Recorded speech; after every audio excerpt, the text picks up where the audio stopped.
right, so we hit France. Of course, France at the beginning of World War II is commonly known to have some of the best tanks out there, yet failed miserably. Now, in discussion, there was a couple of different issues. One was the amount of Sommers and Chars that were in service, and the other was the inherence of the design and their utility of them. So if anybody wants to mention briefly the French tank philosophy. I'm guessing it's him. Yeah, well, I've written on French tanks. My family is part French, so have to maintain. Well, actually, I shouldn't say maintain the family honor, because my family left France for the New World in 1653, long before tanks existed. But I still read the language. The problem that we have with French tanks in the United States, as far as understanding what's going on, there's a variety of issues. First of all, there's not an awful lot in the English language on it, but there's a lot of misconceptions. The primary misconception I'd like to point out here, especially for folks who are very interested in this kind of stuff, is the really good French tanks, because there was a lot of mediocre stuff. I'm not going to talk about the infantry tanks like the Renault 35 or the Hotchkiss. Those are different issues. Everybody focuses in on the higher end of the French tanks, meaning the cavalry tank, the Sommers 35, or the battle tank, the Char B. What people do not realize when looking at the 1940 campaign is how late those vehicles were delivered to the French army. The main advantage that the German army had in 1940 was that the German army was receiving tanks 3 or 4 years before the French were getting their new generation tanks. The German army was able to train on them, and they had the added advantage, of course, that they operated them in Poland in 1939. The French had no operational experience with tanks, and moreover, they received the tanks very late. If you go and look at the production rates and you go and see when the tanks are actually delivered, it's not until late 1939, early 1940. These units are still training on old Renault FT tanks that have nothing to do with the modern battle tanks. So they have no appreciation of the mechanical issues. And these early tanks, these early 1939-40 tanks, whether they're French or German, have tremendous mechanical problems. They're not reliable. There's all sorts of issues with them. So if you get them very late, you don't have a chance to train on them, you've got real problems. So what everybody does is that they look at it from the standpoint of the paper statistics. You know, you go and you get out your encyclopedia of tanks, you look at the Char B, it looks wonderful. Look at the Somme, it looks wonderful. Go read the French unit records and see what they're saying. Oh my God, we don't have time to train, we don't know how it operates. If you look at the French records during combat, they lose most of their tanks to breakdowns, not to combat. The Char B1 bis is getting broken down all over the place, the Sommers are breaking down, they're running out of fuel. There are issues like that. They're not the pure hardware issues. So I'd like to emphasize that point, because I think there's a tendency to look at the French tanks strictly from the paper side. All right, thank you. We are going to go on then back to the tank development in early war. The differences the different countries had in how they even developed their tank. How did they decide what the requirements were going to be for the tank? Or was it that what the tank could do is what drove the doctrine? So I guess we can start with Germany. Well, Germany had, up till about 1942, when the political influences started to appear, had a very clearly defined system for tank development.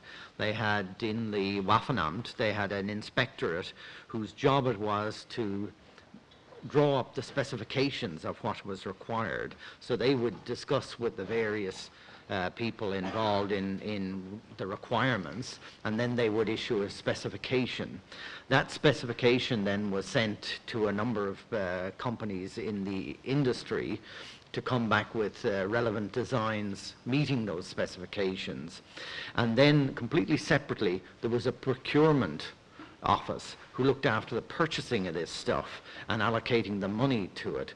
So as long as that system held up and wasn't interfered with, you had a very clearly defined, we need such and such a vehicle, it has to have the following characteristics, and you got a good mixture of armor, gun, and so forth for the period.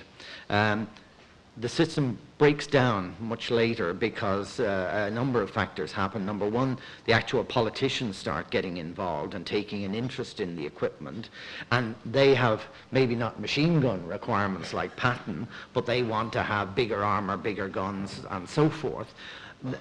This is not something coming back from the troops, who are perfectly happy with the equipment that they have. They want minor tweaks done to it. And then the other thing is a lot of engineers become involved in the process through a group called the Panzer Commission, which was an industry organization, so a round table discussion about what do the industry think the army want. Now, they're rubbing their hands and thinking of their contracts and coming up with all sorts of daft stuff. Well, speaking of daft stuff, how do things work in the UK? Oh, thank you. It's something actually I've spent a long time trying to find out, and it isn't easy. Roughly what happens in Britain, it's actually not that different from Germany. The general staff specifies what they want. They draw up an ideal specification for a new tank. This is then sent to the technical people to work up into drawings and specifications and more detail. Then goes to the producer, and because in Britain we didn't use a state-organised factory producing most of our armour, most of it was built by railway companies and other engineering firms. These firms look at the specifications and say, gee, we don't weld things. What do you want to weld things for? We've always riveted stuff. So every single British tank design from the early period of the war has to be riveted. Now, when you've got time, go have a look at that light Mark 6A in there, the light tank type thing we used in France in 1940. What you will find is that the armour fits together beautifully because it's been profiled to a very high standard. And the reason for that is partly because of our experience in the First World War. The thing known as splash, the tiny particles of lead that get through the cracks, is something that worries them. What it means, therefore, is that in order to get these tanks beautifully made, almost Mercedes-Benz standard, if you like, we have to employ craftsmen and very specialised machines. And the result is usually what comes out of the factory in the end is nothing like the idea that went in. And I can show you any number of examples of that. All right, America? The U.S. Army has a very straightforward process, but of course the U.S. Army gets in later in the war than Britain and Germany. The U.S. Army has an ordnance department which is responsible for the development of armored vehicles. It has only one factory at the beginning of the war, Rock Island Arsenal, and so it's actually quite simple. Of course, when the war breaks out and there's the knowledge that large numbers are going to have to be involved, it expands quite a bit. And as in the case of Britain, it's done mostly by locomotive plants and a few custom-built plants like up in Detroit.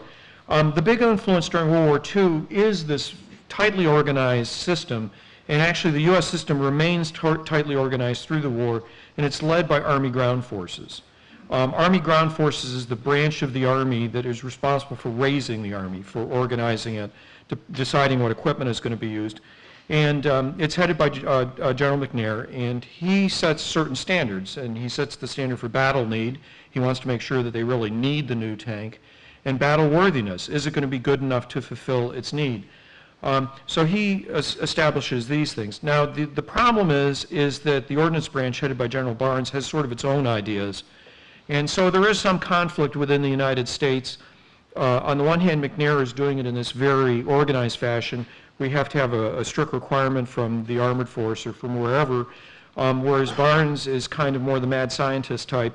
Well, we've got this nifty gun, and we've got this nifty casting process, we've got this nifty engine, and we'd like to offer you this nice, crazy tank design. So there is some conflict. I mean, in theory, at least on paper, it's very, very well organized, but there is some tension within the Army as to what they get in the final process. But the final the process is largely in Washington. It does not come that strongly from overseas. Just re-emphasizing this point about Patton. All right. Let me add, in broader terms about procurement of tanks and everything else. During the First World War, the government and industry struck a bargain. Basically, it was that government would obtain most military equipment from the civilian sector, and it would produce certain things that had no civilian equivalent, like artillery at that time, but a tank arguably. And they created this sophisticated network of committees under the War Industries Board And on the government side, it committed to train military personnel to understand the issues of industry, and industry committed to educating its representatives to understand the needs of the military. And that system actually remained in place between the wars, quietly perking along, the government cataloging the capabilities of the country to mobilize if war came. And in 1938, we built what, like 50 medium tanks or something. 1939 to 1941, we built 1,500 medium tanks of all types, including obsolete ones. And then production just skyrockets. And the key to this was the reassembling, basically, of the World War I system of cooperation between government and industry. All right, we're going to do, go on? Yeah, the Marine Corps cast its lot with amphibious warfare in the 1930s, and it realized it needed tanks to clear defended beaches. But there's no manufacturing of tanks going on in 1935 when it stands up its first 2 brigades, each of which has to have a tank company. Furthermore, the Marine Corps decides it has special requirements that can't be met by current Army tank designs that are on paper. There are no landing craft in 1935 when these organizations are established. Therefore, all equipment accepted by the Marine Corps for what's going to be called the Fleet Marine Force must be landed from ships' boats, the 45 and 50-foot steam launches and powered craft, usually carried on battleships and cruisers. Until landing craft appear with ramps in 1938, this is what they're stuck with. And they believe they have to have a 5-ton tankette, really, that will land from these boats, clear the machine gun nests away, which is all they think beach defenses will be in the future. And then they'll land a larger tank, all of 10 tons, which they call a medium tank or a turreted tank. This will actually continue the campaign inland, turreted tank with a pair of 50 caliber machine guns, perfectly adequate in 1936 for what it might face. And this tank will then also handle any counterattacks from the opposition. This is in fact the reason the Marine Corps goes to the Marmon Harrington Company, which is building tankettes for foreign markets for the most part. And they purchase a total of 35 Marmon Harrington tankettes and tanks through 1940. The trouble is World War II has already begun, and there's an expansion of the way. We're now talking about Marine divisions, not Marine brigades, and you have to have many more tanks. But the duality dictated by this early doctrine, a smaller tank that lands easily, clears out the beachhead defenses, a larger tank which lands later on and then continues the campaign inland, remarkably extends through World War II and past the Korean War. The Marine Corps will insist on 2 types of tanks, a smaller and a heavier one. This will be the light tank M3 and the medium tank M4 in 1942, but when the light tank fails at Tarawa to carry the day, we go to an entire medium tank force. But we still have the idea that there should be something bigger to handle the problems inland, and the Marine Corps will be the sole service to have a hard requirement for a heavy tank in the late 1940s, and this is why the Marine Corps pressures the Army to continue with its T-43, later M103 series, and buys the majority of the production, 220 out of 300 that are built, operates that heavy tank until 1972. So doctrine does have an important part in what equipment is taken on. All right, you were talking there about the Marmon Harrington for export, and really for export tanks. I mean, there was Marmon Harrington and there was Vickers, were the 2 major ones. And then you got the question is, what was the influence of these export tanks on worldwide tank design at that stage? I mean, that little Vickers looks like it comes up everywhere. It was. The Vickers 6-ton is probably it is the predominant tank of the 1930s, and certainly for the first few years of World War II. numerically speaking, its copies, not the ones actually physically manufactured by Vickers, are the most numerous because it becomes the Soviet T-26. The Soviet T-26 is basically a derivative of the Vickers 6-ton. But it's built elsewhere. Poland builds it as the 7TP, but it's also extremely influential everywhere else. If you look at most of the major powers in the 1930s, they don't go and license produce the Vickers, but they're very heavily influenced by it. The Italian M1139 is clearly a Vickers design. The Czech, what later becomes Panzerkampfwagen and 35T, is basically a Vickers copy. Several of the Japanese designs are very heavily influenced by Vickers. The Vickers 6-ton tank, if you want to pick the tank of the early war years, it's the Vickers 6-ton in its various permutations around the globe. So why didn't the British buy them? The British couldn't stand the tank. They had one look at it and decided it was utter rubbish and they weren't going to have anything to do with it. Not enough machine guns? Yeah, probably. There are two features of the 6-tonner which I don't think appealed to the British.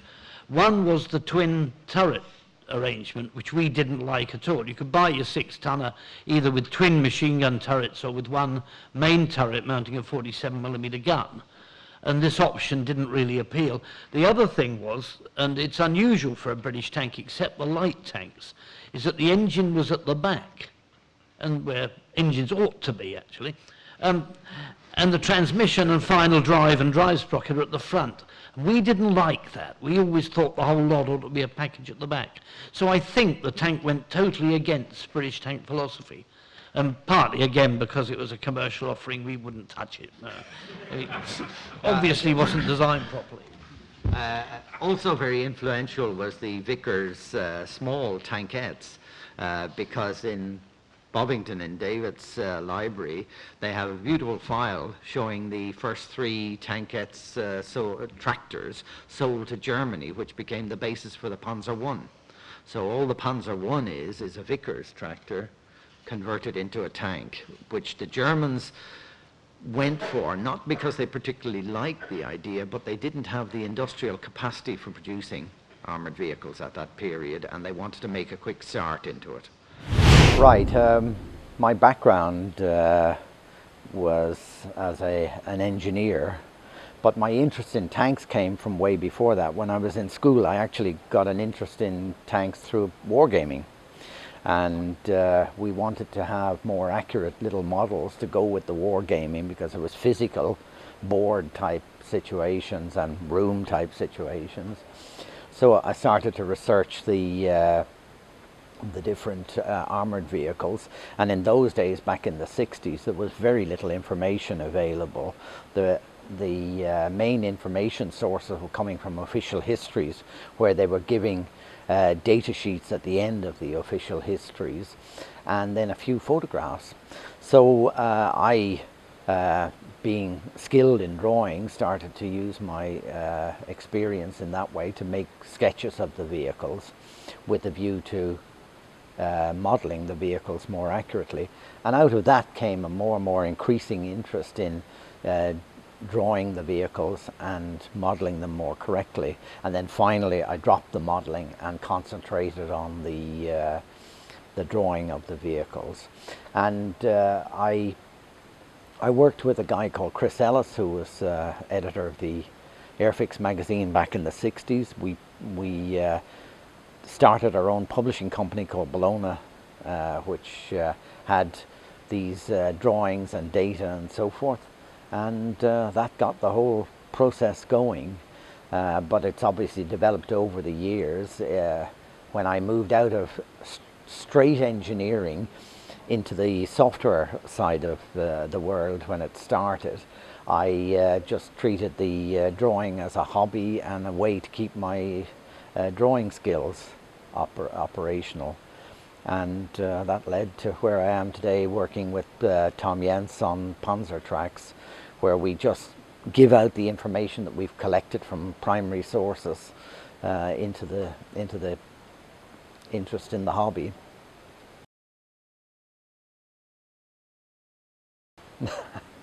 It's always the next tank I'm about to draw, to be honest. I mean, I get just as much fun out of each one, and we've in Panzertrax, I guess we've about 40 to 50 titles done at this time, and we're working our way through different series of vehicles. So we're looking for, you know, what vehicle series hasn't been covered before. So just recently I did the 8-wheeled armoured car. So we did a whole book just about the 8-wheeled armoured car. And that was really exciting, very interesting, doing the research. One of these has survived in Koblenz in Germany. The only other one is in India. And trying to get all the information together to put this together with the technical backup information and so forth. Fantastic. And dealing with the Indian guys and so forth. It brings you in contact with tremendous number of people around the world.